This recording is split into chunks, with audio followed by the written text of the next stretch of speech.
সুপ্রভাত বন্ধুরা, কেমন আছো তোমরা সবাই? আশা করি খুব ভালো আছো। ববিতা মণ্ডল ব্লগে আমি ববিতা, আমার চ্যানেলে নতুন একটা ছোট্ট ভিডিওতে সবাইকে ওয়েলকাম জানিয়ে আজকের ভিডিওটা শুরু করতেছি। এখন বাজে প্রায় 11:15 মতো, এই জন্য গুড মর্নিং বললাম, কারণ এখনও 12টা বাজেনি, 11টাই বাজেনি, 11:15 বাজে। তো এদিকে দেখো এই পুঁই টাকাগুলো কত দিন ধরে রেখে দিয়েছি খাবো দেখে, তো আর খাওয়ার হয়ে উঠতেছে না। তো দেখি আজকে রান্না করব কি, পুঁই টাকা দিয়ে কি রান্না করা যায়, মানে পুঁই টাকার চচ্চড়ি সর্ষে বাটা দিয়ে। থেকে এসে অনেকক্ষণ আগে কিন্তু খাওয়া দাওয়া হয়ে গেছে আমাদের।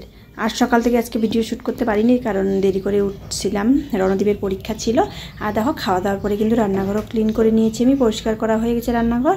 আর আজকে মানে এখনকার মতো সারাদিনে আর রান্নাঘরে আমাকে আসতে হবে না, শুধু দুপুরে খাওয়া দাওয়া করার জন্য। তো এদিকে চলো স্নান করে নিব আমিও স্কুল থেকে। আর আজকে কিন্তু রাজদীপ পুজো দিয়েছে, স্কুল থেকে এসে দেখতেছি ও পুজো দিচ্ছে, মানে পুজো দিচ্ছে বলতে মানে ও স্নান করা হয়ে গেছে, মন্দিরে ঢুকছে। তো এদিকে দেখো চলো, কালকে তো রণদীপের পরীক্ষা নেই, পরশু দিন আছে, একবারে হচ্ছে শুক্রবার। তো ড্রেসটাকে ধুয়ে দিই, নোংরা করে ফেলছে। আর এদিকে দেখো ওই যে সকালে খাওয়া দাওয়ার পরে বাসন পড়েই আছে, সঙ্গে সঙ্গে ধোয়া হয়নি। তো চলো একটু বাগানে যাওয়া যাক। তো বাসনগুলো না ধুয়ে আমি চলে যাচ্ছি কদম বাগানে। ওখানে রাজদীপ আর বন্ধু মাচা বানাচ্ছে, মানে হয়ে গেছে মাচা বানানো, তো দেখিনি, আমি যাওয়া হয়নি। তো চলো, কি বলো তো, সারাদিনে এই পাশটাতে একবার হোক বা দুইবার না আসলে না ভালোই লাগে না, আসতেই হয়। আর এদিকে দেখো দুজনে মিলে ওরা গল্প করতে যায় আর মাচা বানাচ্ছে, আর দেখে তো ভালোই লাগলো মাচাটা। আর বাড়িতে যত বাঁশ কুঞ্চি দেখো সব কিছু নিয়ে এসে বেড়া দিয়ে হচ্ছে মাচা বানিয়েছে। আর ওরা খেলতেছে, পরীক্ষা এদিকে, কিন্তু পরীক্ষা থাকলেও কী হবে বলো, খেলার টাইমে ওদের খেলতেই হবে। এবার পড়তে বসুক আর না বসুক, বলতেছি, বারণ করতেছি যে পরীক্ষা হয়ে যাওয়ার পরে যা খুশি তাই কর। কে কার কথা শুনে বলো। আর এইখানে দেখো চারপাশটা আসলে এত ভালো লাগে না, আর এই জায়গাটা এত ছায়া, যেহেতু এখন ঠান্ডা শীতকাল, তো তবু আর কি, এই যে কিছুদিন পরে আসতেছে চৈত্র, মানে ফাল্গুন চৈত্র মাসে কি গরম, আর এখানে বসলে না বেশ আরাম লাগে। তো রাজদীপকে বললাম একটু ধর ক্যামেরাটা, আমি একটু বসি তোদের মাচায়। তো রাজদীপ তো চিৎকার করতেছে, মা তুমি বসো না, ভাঙিয়ে পড়বে। তোমরাই বলো, এটা কোনোদিন মানে এটা ভাবা যায় বলো, আমি বসলে নাকি মাচা ভেঙে যাবে? তাই কখন হয় সেটাই বলতেছি ওদেরকে, যে কেমন মাচা বানাইছি যে আমি বসলেই ভেঙে পড়বে।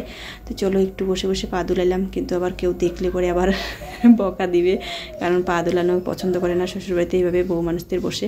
তো তবু কেউ নাই দেখে পা দুলিয়েই নিলাম। তো দেখো বেশ, আমি বলতেছি মাচাটা না একটু উঁচু হয়ে গেছে, বেশ মানে কী করবো, অনেক কষ্টে উঠলাম, একটু নিচে হলে ভালো হতো মনে হয়। তো চলো বেশ বসে এখানে ভালো লাগলো। আর এখানে দেখো কদম গাছের পিছনে দিকে তাকাও তোমরা, গাছের মধ্যে দেখো কি হাওয়া, মানে এত সুন্দর হাওয়াটা লাগে না গরমের মধ্যে এসে বসলে। তো চলো অনেকক্ষণই বসে থাকলাম। তো এবার নামিয়ে সাবধানে, ভয় লাগে জামা মানে ছিঁড়ে যায় যদি কাপড়, তো এই জন্যই সাবধানে নামলাম। এবার চলো বাড়িতে টুকিটাকি কাজগুলো সেরে নিই। আর এখানে দেখো এসে আমি বাসন টাসনগুলো ধুয়ে নিলাম, বাসন টাসনগুলো ধুয়ে রান্নাঘরে যা যা টুকিটাকি কাজ আছে, কাজ বলতে কিছুই নেই, এঁটো বাসনগুলোকে গুছিয়ে রেখে দিই। তারপরে স্নান করে হচ্ছে আমি রসুন বুনবো। তো ভাবছিলাম রসুন বুনবো, এদিকে দেখি রাজুর আবার রসুন বোনা শুরু করে দিয়েছে, আমাকে ডাকতেছে, চিৎকার করতেছে সমানে। ও 2-3টা রসুন ছাড়িয়ে নিয়ে গেছে বোনার জন্য। তো আমাকে বলছে যেই কটা আছে তুমি বুনে দাও, এই কটা রসুন তবু আমাকে লাগে বলো।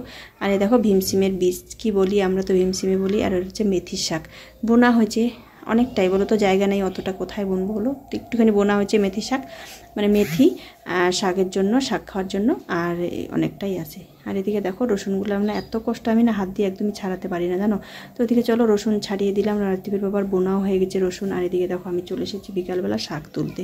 তো এটা আজকের জন্য না, রাত্রে আমরা শাক খাই না, কেউই খায় না রাত্রে শাক। তো এদিকে দেখো এটা কালকের জন্য সকালবেলা মূলার শাক কিন্তু অনেক বড় বড় হয়ে গেছে, তো এই জন্য আমি হচ্ছে মূলার শাক উঠিয়ে নিচ্ছি কালকের জন্য। আর বেশ ভালো লাগছে, তরতাজা। এটা তো মানে শুধু গোবর সারের, মানে গোবর সার যখন বীজগুলো বনে গোবর সার দেওয়া হয়েছে। আর দেখো কত বড় বড়। লাস্টে কি করলাম, এত মশা কামড় দিচ্ছে না বিকালবেলা, মানে কিছু কাজ করা যাচ্ছে না। তো প্রথমে তো এখান থেকে বাঁচিয়ে উঠেছিলাম, তো লাস্টে আমি কি করলাম, কিছু মানে শাক উঠিয়ে নিলাম একবারে। তো এটা আমি সন্ধ্যাবেলা বসে বসে বাঁচবো। তো বন্ধুরা শুভ সন্ধ্যা সবাইকে। এখানে দেখো সন্ধ্যা টন্ধ্যা দিয়ে এসে খিদা লেগে গেছে, মানে কিছু খাবো মনে হচ্ছে। আর রাজদীপ রণদীপের হরলিক্স দুজনেরই ফুরিয়ে গেছে, তো এই জন্য ভাবলাম যে এখানে দেখো পাস্তা করে নিচ্ছি। তো ওরা কিন্তু যতক্ষণ না খাবে ততক্ষণ কিন্তু বই নিয়ে বসবেই না। রাজদীপও টিউশনে চলে যাবে, আর রণদীপও খাইয়ে পড়াশোনা করবে, মানে বই নিয়ে বসবে। তো চলো পাস্তাটা বানিয়ে নিই। আর আজকের ভিডিওটা এই পর্যন্ত বন্ধুরা, যদি ভালো লাগে অবশ্যই লাইক কমেন্ট শেয়ার করে পাশে থাকবে। টাটা সবাইকে, দেখা হবে অন্য কোনো দিন নেক্সট ভিডিওতে।